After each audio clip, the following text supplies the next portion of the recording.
Hell yeah. So I'm Leon. I'm the bassist of Orpheus Omega, and we're about to tour the country. We're touring as part of the Riff N Tour, which is a play on Rip and Tear from the Doom franchise, and just partnering up with our mates in Triple Kill, and we're going all over the place. We're doing Gold Coast, Brisbane, Sydney, Canberra, Melbourne, Ballarat. We're also, unfortunately, without Triple Kill, we're also hitting up Perth a bit later in the month and Mildura at the start of October too. So we're going everywhere and we cannot wait. Beautiful, Leon. Thanks for joining us today. Pleasure to be here. Thank you for having me. No worries. So, as you say, the Riff N Tour kicks off in Ballarat on August 25th, mate. And I've got goes through till September 23rd in Perth, but you've just told me about another one in October. So, Yeah, I know. It was just came out like what yesterday, the day before. Sorry. Yeah, we just got announced to be playing. I believe it's called Shark Fest. oh, yeah, nice. Yep. Which is a all day, all ages rock and metal music festival in Mildura at the Mildura Racecourse. So that's going to be Shark Fest 2023. It's going to be lots and lots of fun. Fantastic, bro. That tour kicks off in just over 2 weeks, mate. So, are you ready for it? Oh man, I am so excited. We've only played one show all year for 2023, but it's because we've been putting all of our eggs into this huge tour basket. So we cannot wait to get out there and just have this awesome month-long adventure. It's going to be great. Yes, and you mentioned the planning that goes into a tour like this, bro. But how do you prepare on the other side? Like, how do you prepare mentally and physically for a big run of shows like this? Um, I guess step one is make sure you have enough work leave. True. Um, but physically, I guess I just did dry July, so take that work. I've worked on myself. A couple of the other band members have all been like, hitting up the gym and bulking up a little bit just to try and get a little bit healthier, a little bit fitter, so we can move around, jump around on stage without our old man backs complaining. Just and then as soon as the tour begins, we always do our best to eat well during the days, even if we're having a couple of beers or whatever happens at night. During the day, we're like, no, we still need to be adults. We're not 12 anymore. We're not 21 anymore. We can't do this to ourselves. So we look after each other and we look after ourselves, and that's a big important part of it. Yeah, and I noticed the tour is pretty spread out too. Is that just to sort of capitalize on the weekend crowds more so than do midweek? Yeah, 100%. I find if we have like an international band come in, anyone will come out on a weeknight, on a Tuesday night or something to see an international band because they're here. You got to see them. Whereas capitalizing on those weekends is definitely a bigger way, an easier way to do it when you're an Australian band and you're up against all the other Australian bands. And yeah, weekends are just definitely where it's at. We don't mind traveling midweek. We kind of like it. I think one of our shows on in Gold Coast is on a Thursday, and then there's a Sydney one on Sunday. Always happy to play the off Friday, Saturday night shows. Just need the punters to come out to meet us halfway too. Yeah, very, very good. And you mentioned it's been a while since, aside from that one gig earlier this year, it's been a while since Orpheus Omega has hit the stage, mate. So what can fans expect from the shows? What do you got new for us since last time? Well, we've just released a Children of Bodom cover of Hey Crew Death Roll to celebrate the 20 years of the album Hey Crew Death Roll. For anyone playing at home, it's the red one. They're one of our biggest influences, and we really wanted to honor that. This is it's 20-year-old album. It's been definitely biggest influence of us, so we wanted to give back to that, and we've recorded a cover of that. I'd highly suggest people will be expecting that on the tour. We're probably going to be playing that every show. That's adding to part of the rotation. Earlier this year, we released our Portraits EP. So that's a 5-song EP where each member of our band wrote an individual song.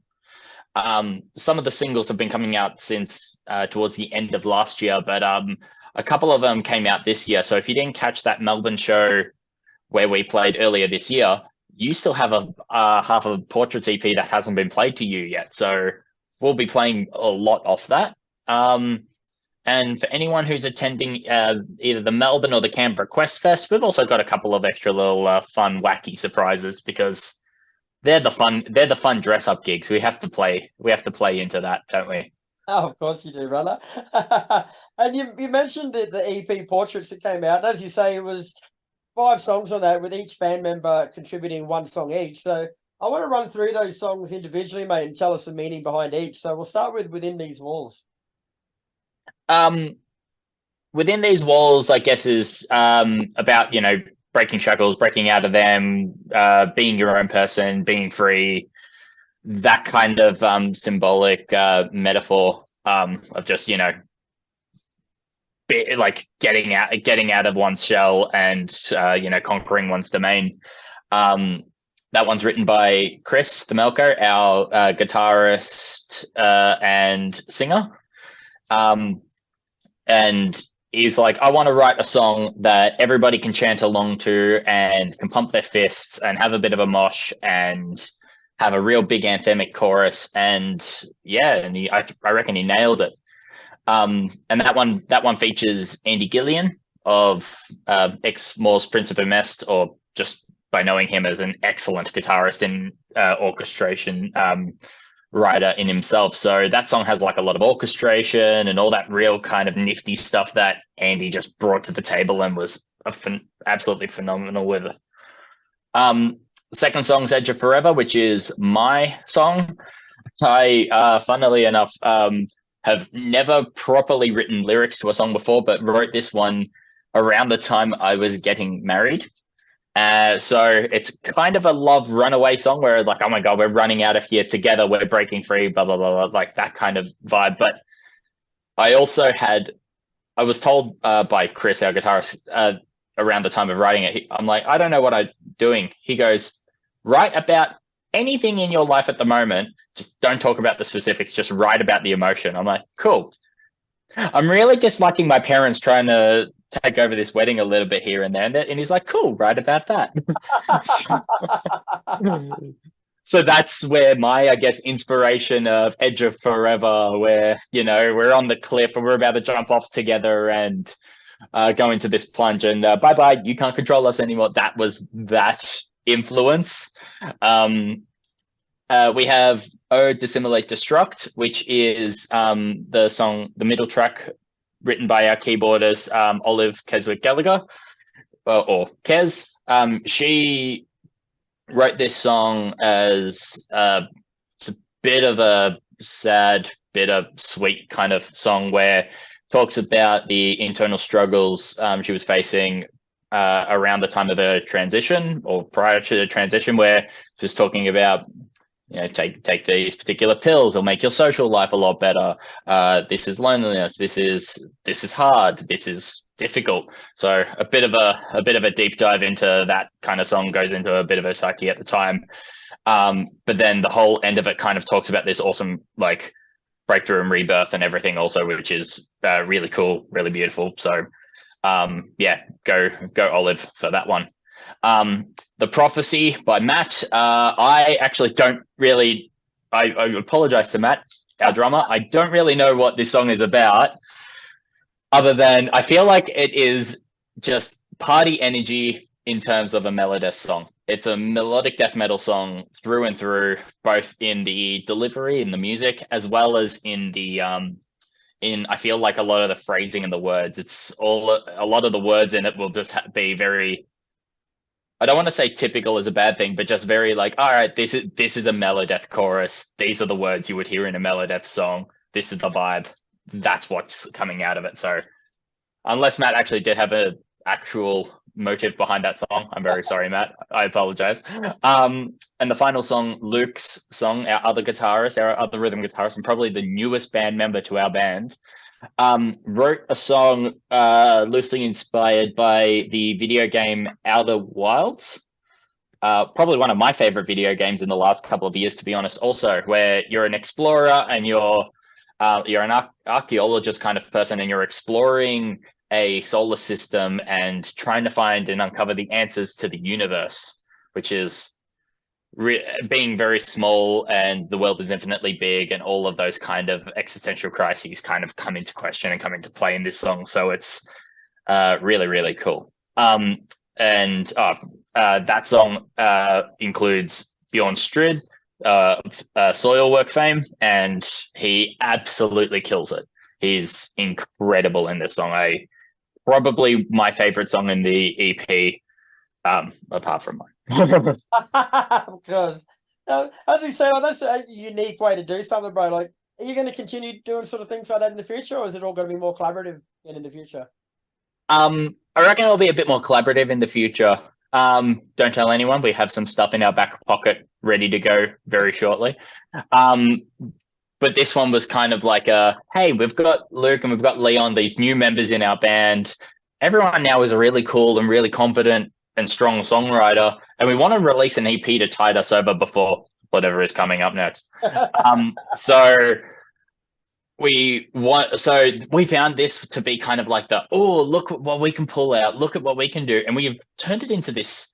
It started as a real quick and easy idea. Hey, you write a song, let's just release it and let's just move on. But we've had so much fun doing this. We've done a show, we're now touring the EP. We each song has like its own color scheme, so because each member have their own favorite colors, so we've played into that and done a music video for every song, except for Luke's. Stay tuned in the next couple of weeks. But yeah, so we've actually kind of lent into it really hard. We've done a pile of vinyl that have incorporated and included all of the actual colors of the EP and everyone's individual colors too, which is really, really fun, really cool. So yeah, don't know if we're going to go doing it forward, because I feel like we've put all of the effort into the individual into this EP. But going forward, I reckon we can, now that we know where everyone can sit, we can really collaborate and create even better art going forward together. Yeah, well done, brother. So back to the tour, mate. Like, you're going to be doing the runner shows with Triple Kill, so why choose them as touring partners? They are truly the most beautiful people in the world.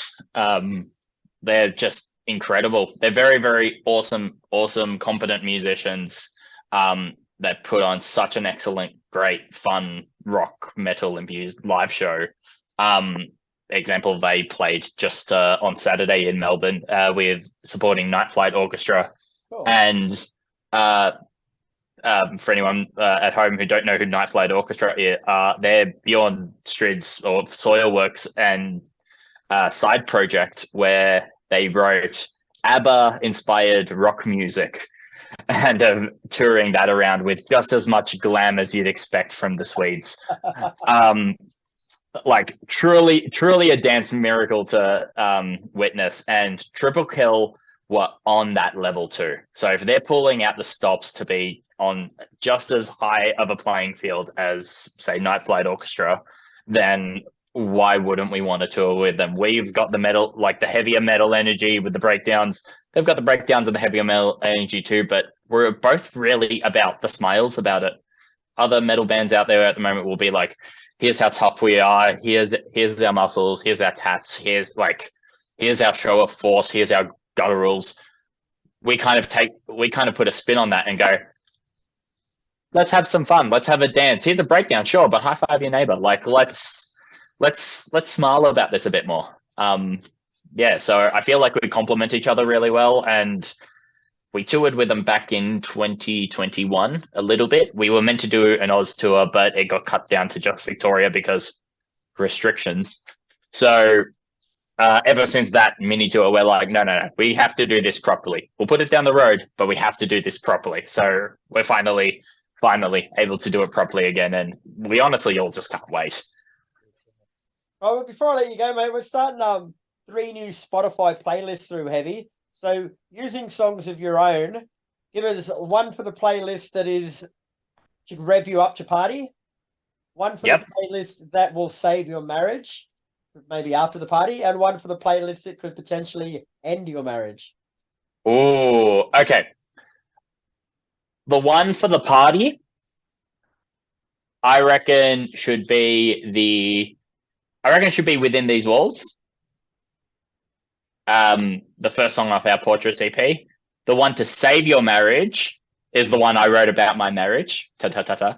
Which it's a bit of a love song. Like it's you two running off into the distance together and realizing all the struggles are out there and not internally.